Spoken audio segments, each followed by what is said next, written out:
Good evening, ladies and gentlemen. Let me call to order the reorganization meeting of the Hillsborough Township Planning Board. My name is Eric Bernstein. I'd ask you all to rise for the Pledge of Allegiance. Allegiance to the flag of the United States of America and to the republic for which it stands, one nation, under God, indivisible, with liberty and justice for all.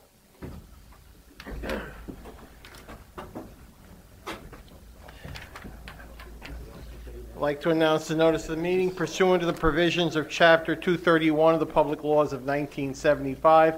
Adequate notice of this reorganization meeting of the Hillsborough Township Planning Board was placed in the Beacon and all other applicable official newspapers of the Township of Hillsborough, posted on the Hillsborough Township website, and in public notice on the bulletin board here in the municipal building.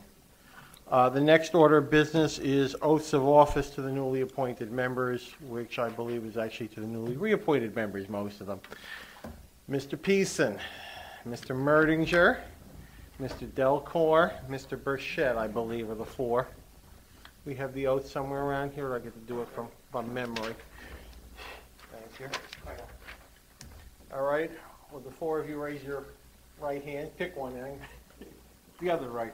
I state your name. I, Robert Bishop, Do solemnly swear. do solemnly swear That I will support the Constitution of the United States. that I will support the Constitution of the United States That I will bear, and the Constitution of the State of New Jersey. and the Constitution of the State of New Jersey. That I will bear true faith and allegiance. That I will bear true faith and allegiance To the same. to the same And to the governments established. and to the government established In the United States. in the United States And in this state. and in this state, Under the authority of the people. under the authority of the people, And that I will faithfully. and I will faithfully, Impartially. impartially, And justly perform. and justly perform All the duties. all the duties Of the office of. of the office of Your position on the board. alternate, To the best of your ability. to the best of my ability, So help me God. so help me God. Congratulations, gentlemen.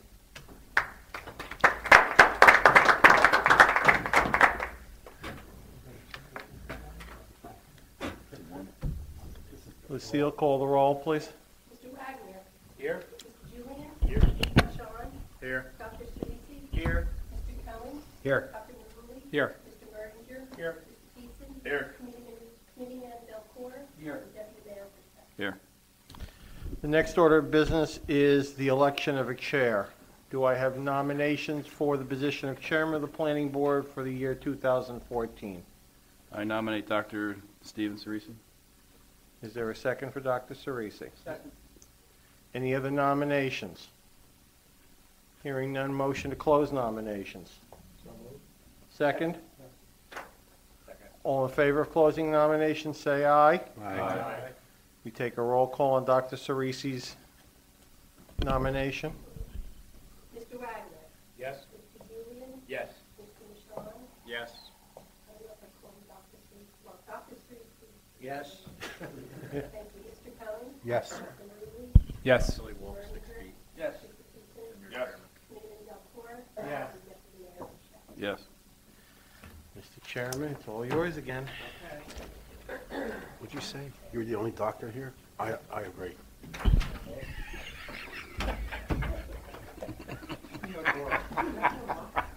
That's on record. Hey, Deborah, is that door locked? Shouldn't be. Oh, okay. Next order of business, election of the vice chairman. I'll take nominations. I'll nominate Steve Cohen. Your second? Second. Any other nominations? All right, is there a motion to close nominations and elect Steve Cohen as vice chair for 2014? So moved. Second. Roll call, please. Mr. Wagner. Yes. Mr. Julian. Yes. Mr. Sean. Yes. Mr. Cohen. Yes. Dr. Mahoney. Yes. Mr. Merdinger. Sure. Mr. Peason. Yes. Committeeman Delcourt. Yes. Deputy Mayor Bishop. Hmm. Chairman Dr. speech? Sounded like there were a couple of abstentions there, but, okay, I'll vote yes. That's fine. Oh, thanks. Next up, election of the secretary. Any nominations? Second? Second. Okay, any other nominations? All right, seeing none, motion to close nominations and elect Todd Mershon as the secretary. So moved. Roll call? Mr. Wagner? Yes. Mr. Julian? Yes. Mr. Shaw? Yes. Dr. Lewin? Yes. Mr. Merringer? Yes. Mr. Peterson? Yes. Vice Chairman Cohen? Vice Chairman Cowie? Oh, He answered the door in the back. Yes. Committee of the Floor? Yes. Deputy Mayor Bishop? Yes. Chairman Dr. Yes. Next up is the resolution ratifying the fair and open selection process. This is what's used in assessing the applications for the position of planning board attorney, planning board engineer, planning board alternate engineer, and I guess also for the stenographer and the videographer. So moved the process? Second. Roll call, please. Mr. Wagner? Yes. Mr. Julian? Yes. Mr. Michon? Yes. Dr. Lewin? Yes. Mr. Merringer? Yes. Mr. Peterson? Yes. Vice Chairman Cohen? Yes. Committee of the Floor? Yes. Deputy Mayor Bishop? Yes. And Chairman Dr. Stevens. Yes. Now, for the consultant proposals, the first that comes up is board attorney. We had a single proposal, and that was for Eric M. Bernstein and Associates, LLC, Eric M. Bernstein, Esquire, representing. So I guess just have a motion to appoint Mr. Bernstein as board attorney for 2014. Second? Second. Any discussion? Let's have a discussion. Yeah. Seeing none, roll call. Sorry I asked. Yes. You really want that? Julian? Yes. Mr. Michon? Yes. Dr. Lewin? Yes. Mr. Merringer? Yes. Mr. Peterson? Yes. Vice Chairman Cohen? Yes. Committee of the Floor? Yes. Deputy Mayor Bishop? Yes. And Chairman Dr. Stevens. Yes. Certainly. Thank you, Eric, for your service. Next up is appointment of board engineer. There were 3 proposals. Mazer Consulting, William White. Carroll Engineering, Richard Brown as primary representative. Grotto Engineering is Richard O'Connor, primary representative. The recommendation from those who did the rating was for Mazer Consulting, William White. But can I have a motion for the appointment of the board engineer? So moved. Well, you got to mention the name. Mazer Consulting, Okay. Bill White. Is there a second? Okay. Any discussion? Roll call. Mr. Wagner? Yes. Mr. Julian? Yes. Mr. Michon? Yes. Dr. Lewin? Yes. Mr. Merringer? Yes. Mr. Peterson? Yes. Vice Chairman Cohen? Yes. Committee of the Floor? Yes. Deputy Mayor Bishop? Yes. Chairman Dr. Stevens. Yes. For alternate board engineer, the proposals again were from Carroll Engineering, Richard Brown as primary, Thomas Fick as secondary, Grotto Engineering, Richard O'Connor as primary. The recommendation of the reviewers was for Carroll Engineering to be the alternate board engineer. Can I have a motion to appoint an alternate board engineer? So moved for Carroll Engineering. Second? Any discussion? Roll call? Mr. Wagner? Yes. Mr. Julian? Yes. Mr. Michon? Yes. Dr. Lewin? Yes. Mr. Merringer? Yes. Mr. Peterson? Yes. Vice Chairman Cohen? Yes. Committee of the Floor? Yes. Deputy Mayor Bishop? Yes. Chairman Dr. Yes. Contract proposal, next one up is for court reporter, and that's for Lucille Brzezinski. There are no competitors, nor could there be any. Absolutely. Absolutely not. I have a motion to appoint Lucille as reporter for 2014. We wouldn't have a roll call. That's right. Everybody Is there a said- second? everybody said- Second. Okay. Second that. Roll call. Mr. Wagner? Yes. Mr. Julian? Yes. Mr. Michon? Yes. Mr. Merdinger? Yes. Mr. Peterson? Yes. Vice Chairman Cohen? Yes. Chairman Delcor? Yes. Deputy Mayor Bouchette? Yes. Chairman Doctor. Yes. Thank you. Our pleasure. Thank you. And for board videographer, Premier Media, represented by Kaz Bielin. And our thanks to Kaz again. I can't imagine it being anyone else, but can I have a motion to appoint Kaz as board videographer? Motion to appoint Kaz as videographer. Okay, second? Second. Okay, roll call, please. Mr. Wagner? Yes. Mr. Julian? Yes. Mr. Michon? Yes. Dr. Maruly? Yes. Mr. Merdinger? Yes. Mr. Peterson? Yes. Vice Chairman Cohen? Yes. Committeeman Delcor? Yes. Deputy Mayor Bouchette? Yes. Chairman Dr. Seuss? Yes. That gets us to the appointment of the Master Plan Subcommittee, which is done by the chair. So my appointment for 2014 is for myself, Deputy Mayor Burchett, Mr. Merdinger, if he would be so kind, and Mr. Wagner, if he would be so kind, to serve on the Master Plan Subcommittee. And the alternate would be Committeeman Delcor. We usually have one of the members, Township Committee members on, and the other one is the alternate. Okay.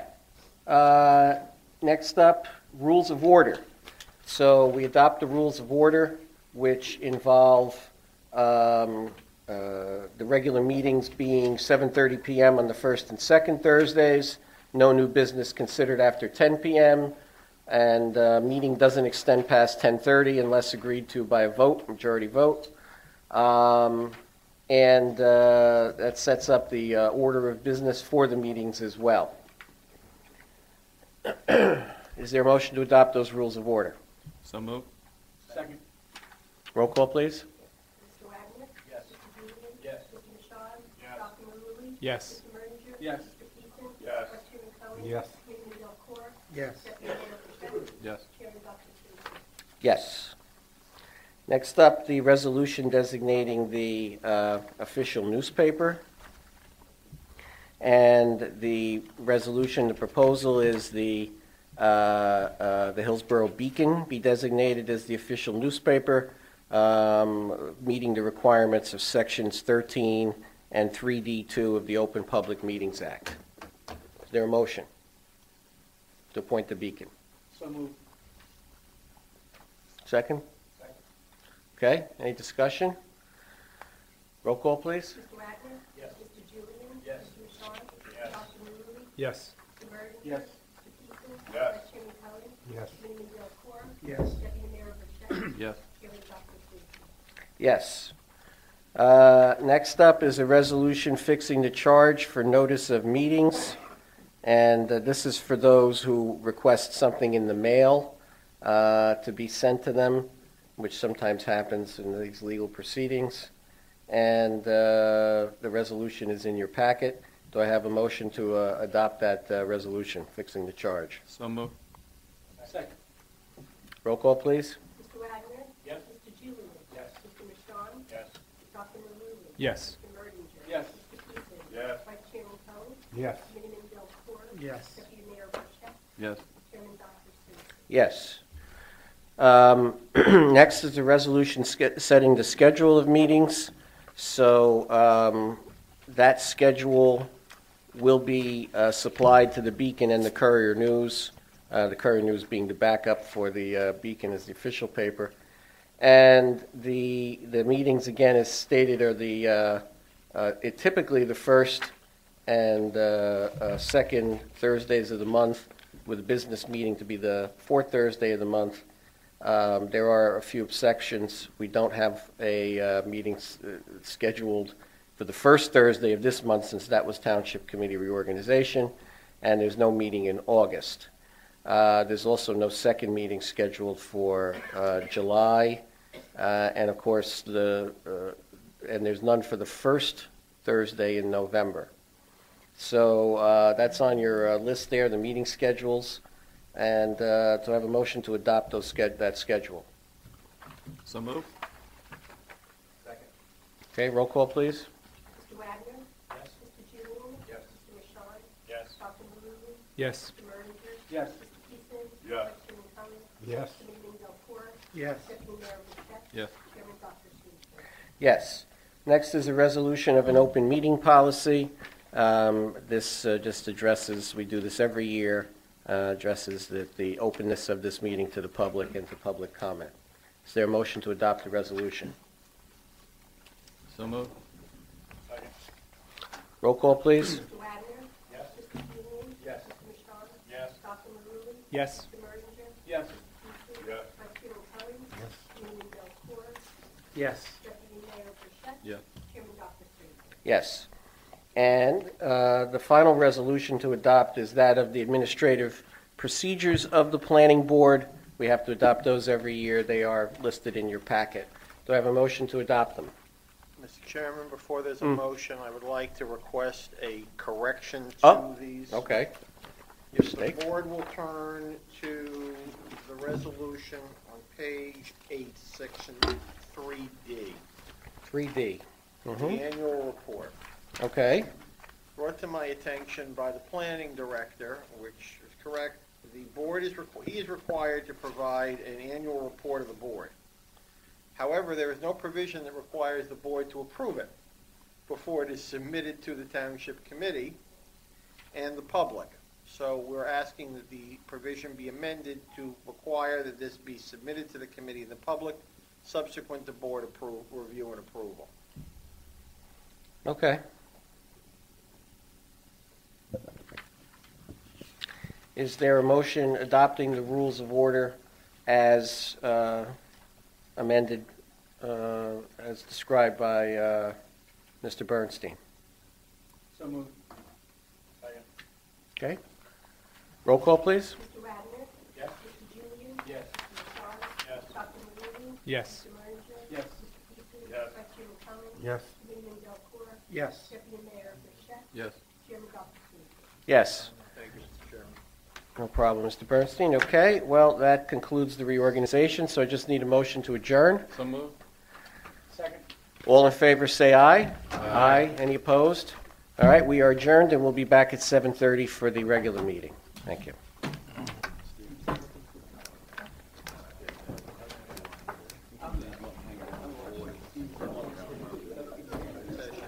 Well, I think they're actually going to appear. This has been... I'd like to call to order the Hillsborough Township Planning Board public meeting of January 9, 2014. Please join me in the Pledge of Allegiance. I pledge allegiance to the flag of the United States of America and to the republic for which it stands, one nation, under God, indivisible, with liberty and justice for all. This meeting has been duly advertised according to Section 5 of the Open Public Meetings Act, Chapter 231, Public Law 1975, known as the Sunshine Law. Roll call, please. Mr. Wagner. Here. Mr. Julian. Here. Mr. Michon. Here. Dr. Maruly. Here. Mr. Merdinger. Present. Mr. Peterson. Here. Vice Chairman Kelly. Here. Committeeman Delcor. Here. Deputy Mayor Boucher. Here. And Chairman Dr. Seuss. Here. First item of business is the professionals' contract resolution. So in the reorganization meeting, we appointed the professionals. Now we do the resolutions for their contracts for the year. First up is Board Attorney, the resolution for Eric Bernstein and Associates. It's in your packet. So moved. Second. Any discussion? Seeing none, roll call. Mr. Wagner. Yes. Mr. Julian. Yes. Mr. Michon. Yes. Dr. Maruly. Yes. Mr. Merdinger. Yes. Mr. Peterson. Yes. Vice Chairman Kelly. Yes. Committeeman Delcor. Yes. Deputy Mayor Boucher. Yes. And Chairman Dr. Seuss. Yes. Next up is for the board engineer, William White from Mazer. And again, the resolution's in your packet. Do I have a motion? So moved. Second. Discussion? Roll call. Mr. Wagner. Yes. Mr. Julian. Yes. Mr. Michon. Yes. Dr. Maruly. Yes. Mr. Merdinger. Yes. Mr. Peterson. Yes. Vice Chairman Kelly. Yes. Committeeman Delcor. Yes. Deputy Mayor Boucher. Yes. Chairman Dr. Seuss. Yes. Next up is the resolution for planning board alternate engineer, which is Carroll Engineering. I have a motion. So moved. Second. Discussion? Roll call. Mr. Wagner? Yes. Mr. Julian? Yes. Mr. Michon? Yes. Dr. Maroon? Yes. Mr. Merdinger? Yes. Mr. Peterson? Yes. Vice Chairman Cohen? Yes. Chairman Delacroix? Yes. Deputy Mayor Boucher? Yes. Chairman Dr. Seuss? Yes. Next up, the resolution for Lucille Grzinski as reporter. So moved. Second. Any discussion? Roll call. Mr. Wagner? Yes. Mr. Julian? Yes. Mr. Michon? Yes. Dr. Maroon? Yes. Mr. Merdinger? Yes. Mr. Peterson? Yes. Vice Chairman Cohen? Yes. Chairman Delacroix? Yes. Deputy Mayor Boucher? Yes. Chairman Dr. Seuss? Yes. Next up, resolution for Kaz Bielen, Premier Media for videographer. So moved. Second. Discussion? Roll call. Mr. Wagner? Yes. Mr. Julian? Yes. Mr. Michon? Yes. Dr. Maroon? Yes. Mr. Merdinger? Yes. Mr. Peterson? Yes. Vice Chairman Cohen? Yes. Chairman Delacroix? Yes. Deputy Mayor Boucher? Yes. Chairman Dr. Seuss? Yes. The next up is to approve the Planning Board Annual Report of 2013 with a forwarding to the Township Committee and for the public. That's in your packet.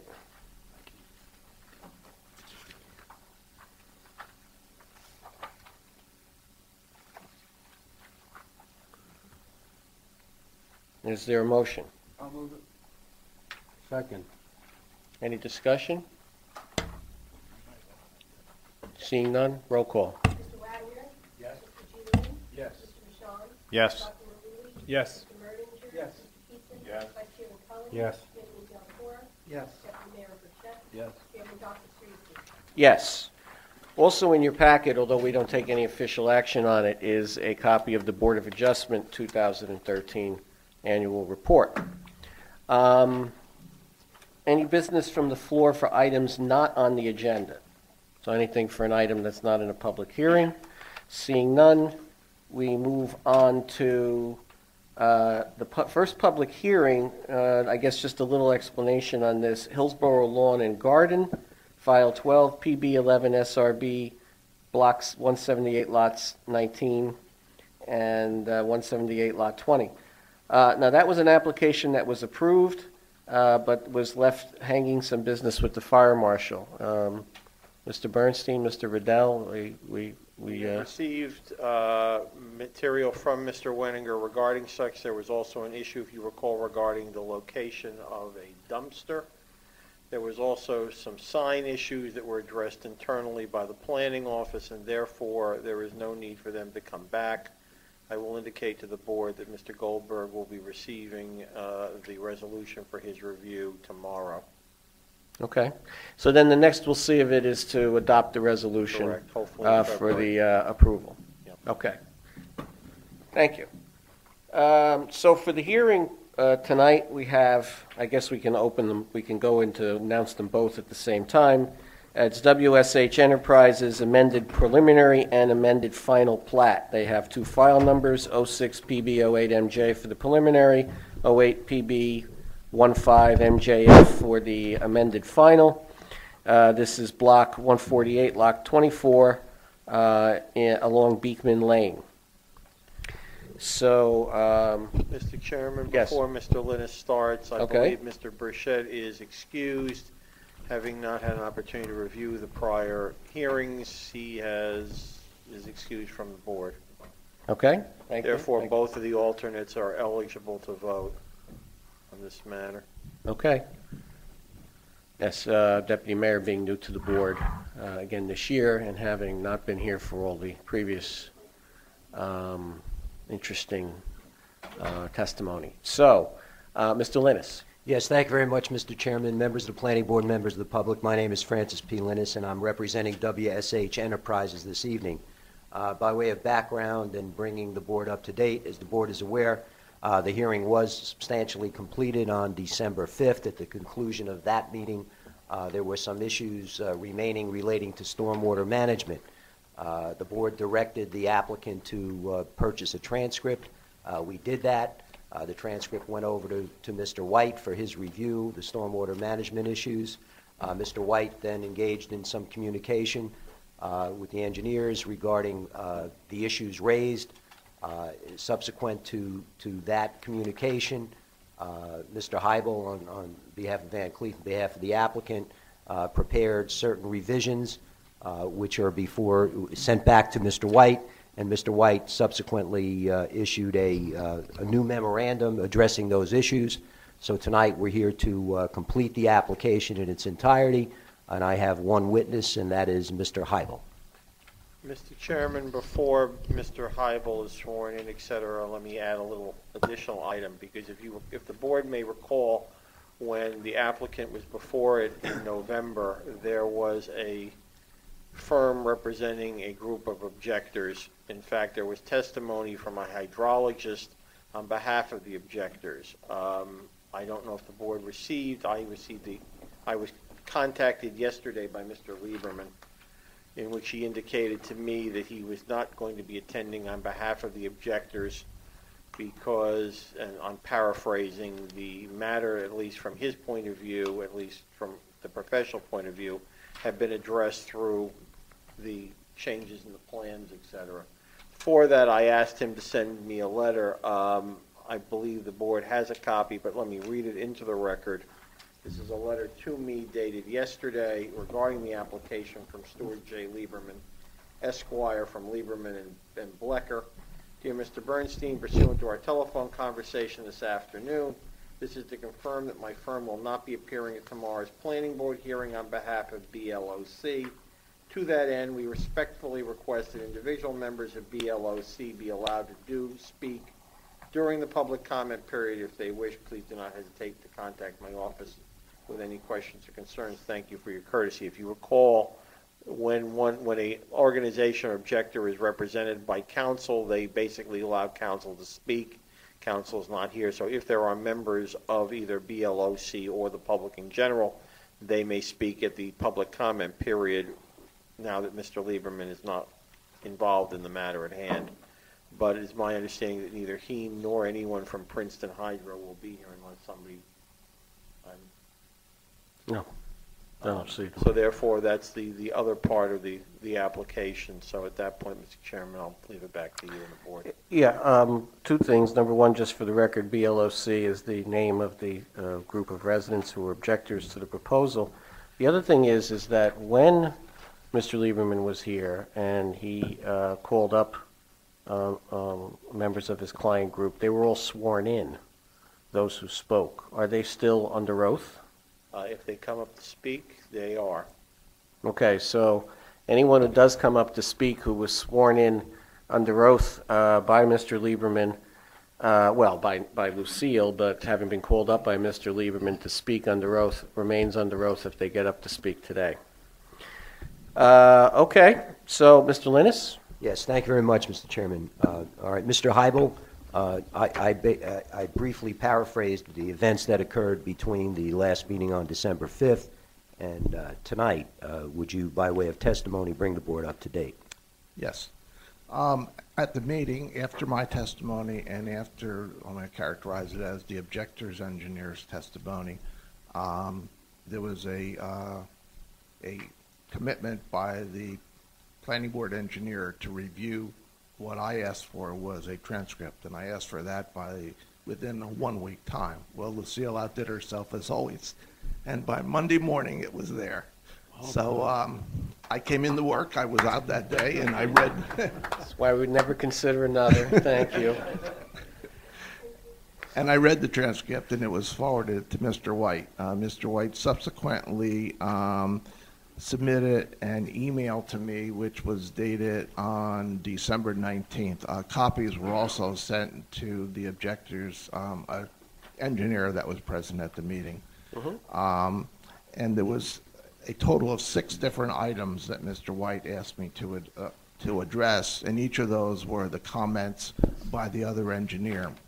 And I provided a response publicly on a letter that I issued on January 2nd, and I sent that letter to Mr. White. I actually, our office was about half staff, so I thought I'd be ready by January 2nd, which was the commitment date. Mr. White said that I could have until January 6th. I actually went into the office on December 30th. They were about to be mailed. I had the one package hand-carried to the planning board office with a stamp of December 30th in case there was some objector that said it wasn't in the planning board office 10 days prior to tonight's meeting. So I didn't change the date of the letter, but Mr. White did receive it on January 2nd, as well as my clients and the objector. And what I did was, our office addressed the 6 comments. Subsequently to that, Mr. White issued a memorandum in response to my submittal of January 2nd, and his memorandum is dated January 7th. I had a chance to review that. I've had 2 discussions with Mr. White regarding those points, and he's reviewed each and every one of the comments that he asked us to review and has formulated his opinion on those. I will tell you that 4 of the 6 he reviewed and found them totally acceptable. On 2 of the items, he asked us to slightly modify the plans, and we're not objecting to do that. In fact, on that same afternoon that we received that, we actually forwarded him by email some additional information, showed him what we had in mind, gave him some new calculations the next morning, which was yesterday. He's had a chance to review those, and I will tell you verbally, he'll speak for himself, that with those minor revisions, he'll find all 6 of the comments acceptable with one condition. What we did is we added some new storm drainage piping and increased the size of one of the piping. That provides all the capacity necessary. Actually, the storm system was designed for a 25-year. There was the objector's engineer said that the state regs required it to be 100-year if it was going to the detention basin. Well, there was no other way to get it there, so we've actually increased the storm sewer within the street system from a 25-year storm sewer system to a 100-year storm sewer system. Now, officially, should the board approve the application, I would have to get those final plans over to Mr. White, but once again, he has seen the increase. The 2 issues that were brought and that he asked us to supply additional information. The stormwater detention basin is in the northeast quadrant of the site, once again. We had last month agreed to increase the pipe from the intersection of our proposed cul-de-sac, Burke Court, and Beekman Lane, and to increase that pipe to handle the 100-year flow. We've subsequently agreed within the last 48 hours to also increase the storm sewer pipe within the road once again for the 100-year storm. That was one of the 2 items. The second one was, if you can recall, there was an objection that there's no stormwater detention basin taking care of land which is undisturbed as far as impervious surface, which is at the southeast quadrant. We reread the regs, and although this plan in of itself doesn't have any impervious surface that would not go to that corner, that would go to that corner, and Mr. Coyce asked me this on the record, is there room for future improvements and impervious surface from the homeowners? And there is. I said there's about 5 to 6% that the homeowners could actually build in the back of their yards in the future, and that would be considered impervious surface. So because of that, we wanted to reduce the flow even more, and we've actually added another pipe between the first lot and the second lot. It goes back just over 200 feet, and it goes there, and we've actually taken some of the backyard area that would flow by sheet flow to Beekman Lane and actually brought it up to the road system. So we're basically taking water out of one drainage subbasin, adding it to the other. It's not a lot, it's 0.21 acres, but what it does is it allows me to say on the record that there's no increase in flow in the future should those homeowners maximize the impervious surface to the southeast corner of the property. The 2 dwellings that are on lots 1 and 2, the intention was always that we would take the roof drains and pipe them into the storm sewer system. That's I also put that on the record. So with that explanation, without going into the engineering detail, which would probably take me at least a half an hour with Mr. White, I will say that we've responded positively to each and every one of the comments from the objector's engineer. The second thing I did within that letter is there were 3 members of the public who actually came up to speak. I called Lucille. We got the names correct and the lot and the block. And in my response letter dated January 2nd, beyond the 6 points, I also responded to the comments made by the 3 homeowners. Now, the board may remember that all 3 homeowners complained about existing drainage problems on their property. The first gentleman to speak was Paul Rosenblum, and he owns lot 38, which is adjacent. It's off of Peterson Road, and it is adjacent to the property. And he stated that there's drainage problems on his property. His land is actually higher than our land. And the water flows from his property in a small swale along the back of the lots along Peterson and ultimately to the southeast corner of our property.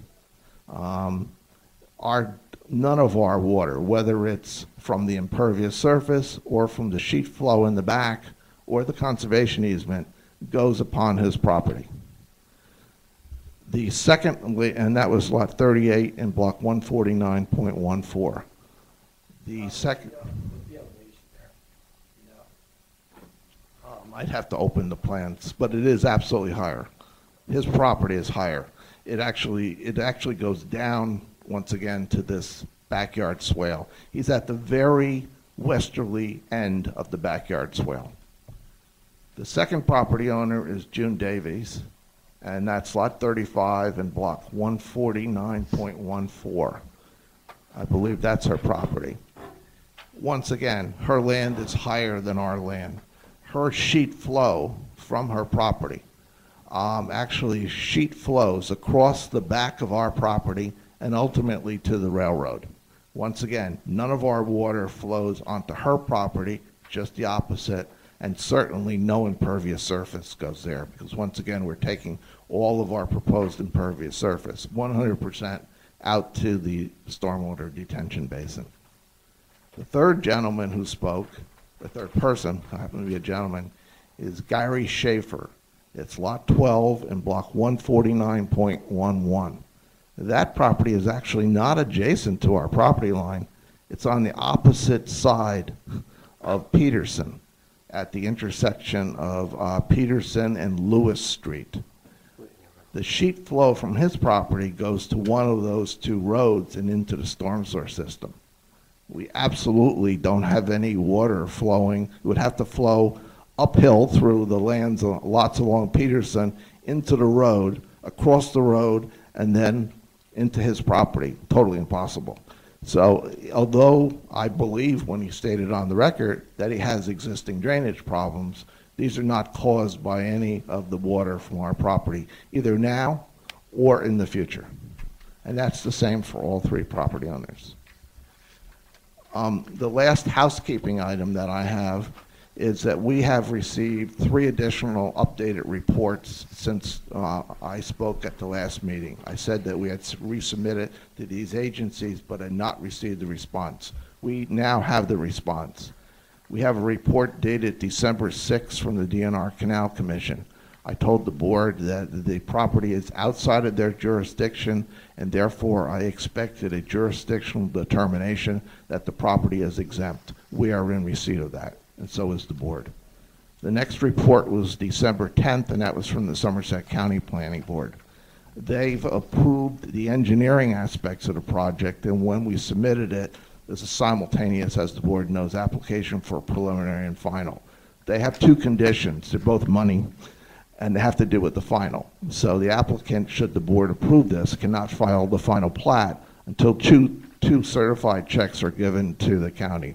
One for the recyclable containers of $70, and the other is $3,500 for a GPS monument that the county wants to set at their own discretion. And the applicant has agreed to pay those fees to the county. And the third one is the December 13th report from SUSCD. They have one comment. We've spoken to them, so any revisions to the plan will incorporate their one comment, and then we would have a recertification from the Somerset Union Soil Conservation District. All right, Bob, the other issue that I want to address, and you may have addressed it already on the record, but we want to make sure that it is on the record. There's an ordinance in town. You're familiar with it, Ordinance 2011-19. That's the ordinance amending the stormwater control section, providing that the applicant or a homeowners association or the user of the detention facility would, in addition to maintaining the facility, would provide the sinking fund that's required by the ordinance. Now, I know you've discussed that with our client on numerous occasions. You want to state the position of the applicant with respect to that? Yes, there's two things that changed on the stormwater. Not alone did the basin remove the off-site water that was going to be taken care of by Rohill and build it on site, but the original approval, the basin was to be maintained by the township. I put on the record, it's still factual, that there will be a homeowners association, and the homeowners association will maintain the basin. Beyond that, the applicant's aware of this ordinance, and the fact that the ordinance is that should the board approve the application, that there's a developer contribution, even though it's a homeowner association, for the maintenance of the detention basin. What I would do is fill it out, submit it to Mr. White for his review, and whatever his final conclusion is, that would be the ongoing contribution that would be required, and the applicant would agree to do that. I have no further questions. The question I have about the, obviously, Lot 12 there, the one that's across the street, is irrelevant in this regard, but for the two lots where the residents spoke, where their property does adjoin the application, there's nothing, you've testified that they're uphill, so water doesn't flow into them. But water flowing out of them and onto your property, would it in any way be dammed or obstructed by what you are doing? Because I suppose that could be a question that could come up. Fine, your water doesn't flow to me, but can my water get out anymore once you're done? The first woman, the easier one, is the westerly, and we're doing nothing to obstruct that whatsoever. Mr. Rosenblum's that water, once again, goes into a ditch that basically meanders along the property line, and that's within the 40-foot wide conservation easement, so we're not going to be touching it. And it goes all the way out. Now, the original topo showed that there was a slight depression on the very last lot and actually entered the very last lot before Beekman. And that might have been true at one point in time, but we provided photographs, and I had seen this before the hearing.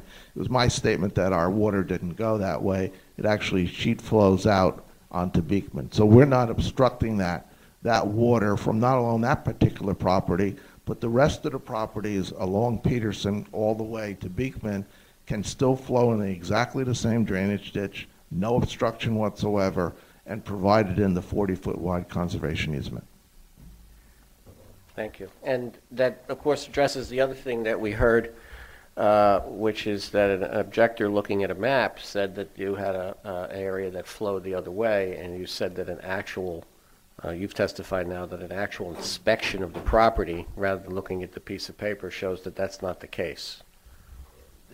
Someone, it's probably that property owner, but not saying who that was. There was a slight depression which would have allowed some of the sheet flow to go on to an existing lawn inlet in that lot. That's not the way it is there. The water goes on the other side.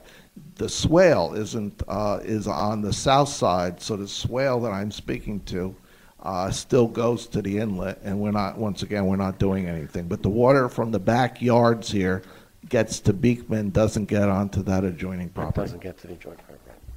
Gotcha. Any other questions from the board?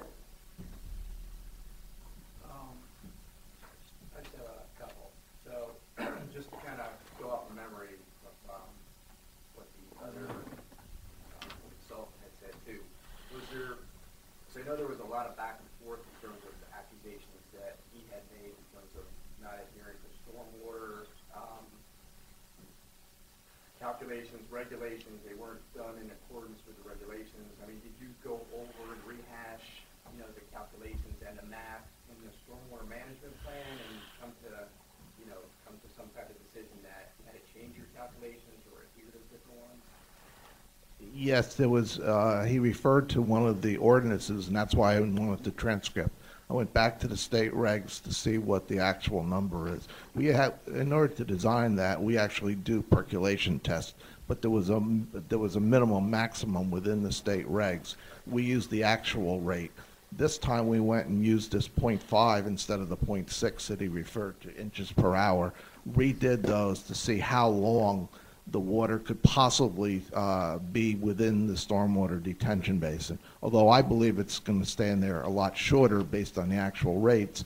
If you use the rate within the state regs, it could stay there as long as 42 hours if it was filled up to the 100-year storm going all the way down. Mr. White's had a chance to review that and agrees with that. Once again, I don't believe that's a real number, but it's a number that's in the state regs that he says to use. The requirement is that it's allowed to stay there for a 72-hour maximum. So we increased it, and theoretically it could stay there as long as 42 hours, still well below the 72 hours. So we abided by his comment. Okay. So, all right, so then that southeast corner where it looks like, I can see like the topo map, and I can see the sheet flow coming down, the elevation on, adjacent neighbors is higher than in yours. And that, is there a little depression in that area that it's going to accumulate and go on to Beekman, or? That's the area that I spoke about. Although it's shown that way on the topographic survey, and we didn't change that. That was done by others. It shows a little symbol that's a wet area. Somebody at one point in time had blocked that up, and the water doesn't go onto there. It actually sits on our property. It's not a wetland. It sits on our property in a small depression, and then sheet flows out to Beekman. I knew that at the time of the last hearing.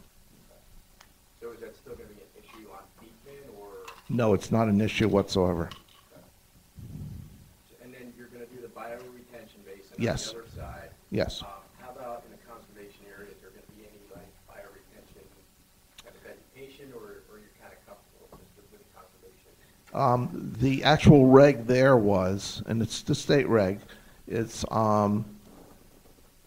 since this goes to a different sub-drainage area, I'm going to try to explain this as simple as I can because it's complicated. If you increase the flow, whether or not you're doing anything on the subdivision, in this case we were dealing with the future homeowners' potential for putting impervious. If you look at that, that would increase the flow 0.2 CFS, which is minute, but it would. Once I looked at it and Mr. White re-looked at it, that's why we diverted some of this land area by putting that additional pipe in. So we've actually decreased the amount of water going to the southeast corner from 1.9 acres to 1.7 acres, 1.91 to 1.7. There is no pipe. It's all back wooded area that we're not touching, which includes the 40-foot wide conservation easement and other lands.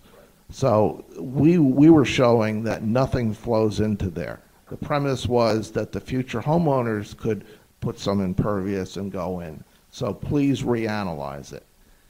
If we were increasing the flow, then we have to go into the state reductions. There's a reduction for a 2-year, a 10-year, and a 100-year storm. Rather than do that and put a basin in that area for no reason whatsoever, what we did is we diverted 0.21 acres, and therefore, even if they build out, we still have to flow no greater than it currently is.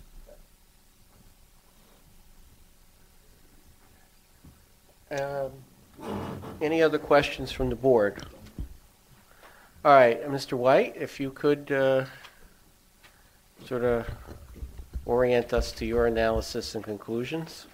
Mr. Mr. Hybel was accurate in his statement of what transpired over the last few days. One of my recommendations, if this board was to approve this application, would be to have him submit final stormwater management report and plans that comply with what I was provided with electronically. Another question I would have is, Mr.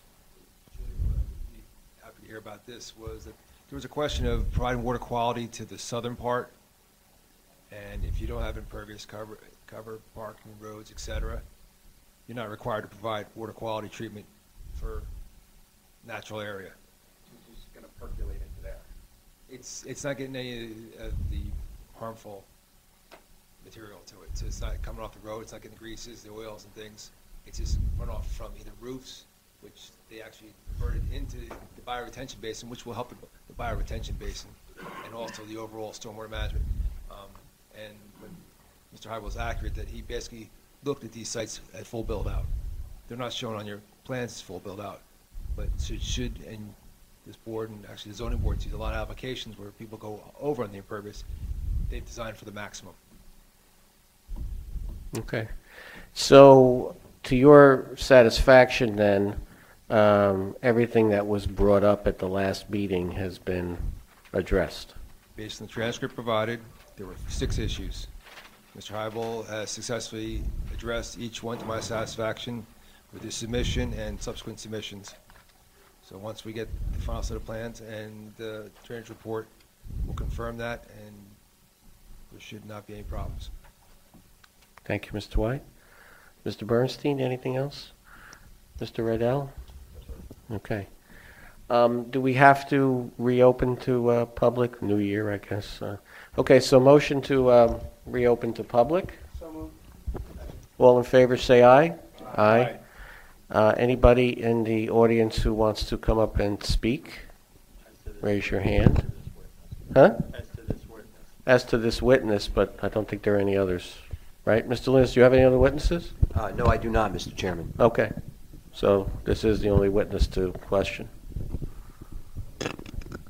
All right. Seeing none, we won't close yet because there may be some final comments, but we can let this witness go. Thank you, Mr. Hybel. What other business do we have any other business here or to discuss, Mr. Bernstein? Other than if the public wishes to comment on the either of the applications as a whole based on the presentations made. Okay. So rather than the comment for questioning a witness, any comment as a whole from the public? Okay. Seeing none, then we can have a motion to close public. So moved. Second. All in favor, say aye. Aye. Any opposed? Okay. And Mr. Linus. Yes, thank you very much, Mr. Chairman. I'll be brief. It's been a long and winding road to get to where we are tonight, but I do think that as a result of the cooperation of the applicant, the input from the objectors, as well as the due diligence of the board and the board's engineers and professionals, I think that the plan that we've presented to you tonight is a plan worthy of your approval. It's a subdivision plan, 7 lots. It's basically a conforming subdivision. The one waiver we need and require is what I believe is a technical waiver. That's the detention basin, rather than your ordinance talks about the detention facility being on a separate lot. Actually, the proposal is for an easement. It functions the same way. The applicant has agreed to comply with your ordinance 2011-19 so that there's adequate protection for the maintenance of the detention facility in perpetuity. We've also, during the course of the hearings, discussed with the board reasonable conditions of the approval. We've gone through the staff reports. There are agreements on the record, and it looks like we're in good shape with all of our outside agency approvals. So I respectfully request that the board consider granting the amended preliminary subdivision approval with the waiver that we've just suggested and standard conditions on the application. Mr. Bernstein, do we do the preliminary and final separately? Yes. In Okay. fact, Mr. Linus has asked initially for the approval of the preliminary, because without the preliminary approval, we can't get the final. Okay. So I guess the first thing we would need then is a resolution for the approval of the amended preliminary, which is file 06PB08MJ. And this is with all stipulations agreed to by the applicant, all agreements between the board and its professionals and the applicant, and pending, of course, approvals of all other agencies with jurisdictions. Correct. Anything else? That's No. fairly general, but covers it, right? Okay. Can I have a motion of that type? Second? Second. Okay. Any further discussion on the motion? Seeing none, roll call. Mr. Wagner? Yes. Mr. Julian? Yes. Mr. Michon? Yes. Dr. Maluly? Yes. Mr. Merdinger? Yes. Mr. Peterson? Yes. Vice Chairman Cohen? Yes. The Committeeman Delcourt? Yes. And Chairman Dr. Seuss. Yes. Thank you very much. We would now ready to move the application for amended final plat. I think the board heard the testimony of Mr. Heibel. We're well aware of the fact that we have to satisfy conditions of preliminary, and that the final plat will be reflective of the preliminary approval that's been granted. Ultimately, the filing of the final plat will allow the further processing of the application, and we're seeking approval of that. Mr. Heibel, you had something else? Yes? Just that on the same date, November 7th, as the same date that I submitted on behalf of the applicant, the preliminary, I did submit the final plat. Along with that, I submitted all the required meets and bounds descriptions. Mr. White's office has had a chance to review that. I also submitted it to the county planning board. Once again, as I previously stated it on the preliminary subdivision public hearing, the county has issued their report dated December 10th. Their only conditions, once again, are the 2 fees that I spoke of previously on the other hearing, and the fact that we give them, that we schedule a meeting prior to filing the final plat with the county planning board, and that they would then have that filed in the county clerk's office. There is one additional easement that I now need to add to the final plat. I did speak about having a drainage easement between the first 2 lots of about 2. I will have to modify the plat, show that easement on the plat, furnish Mr. White with one more meets and bounds description, and I will do that, and that should be a condition of any approval for final. Other than that, I don't believe there's any outstanding items. Thank you for the housekeeping. Mr. White, any other housekeeping for the final? No, sir. Mr. Bernstein? No, sir. No? Okay. Any questions for Mr. Heibel? Okay, thank you. Then I guess we need a motion to approve the amended final plat. Again, with all stipulations as made, including what we just heard from Mr. Heibel, agreements between the board and the applicant, and the approval of all relevant jurisdictional bodies. For file 08PB15MJF. JF. Thank you. Do I have a motion? So moved. Okay, any further discussion? Seeing none, roll call.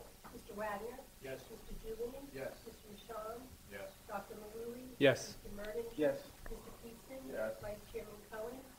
Yes. Committeeman Delcourt? Yes. And Chairman Dr. Seuss. Yes.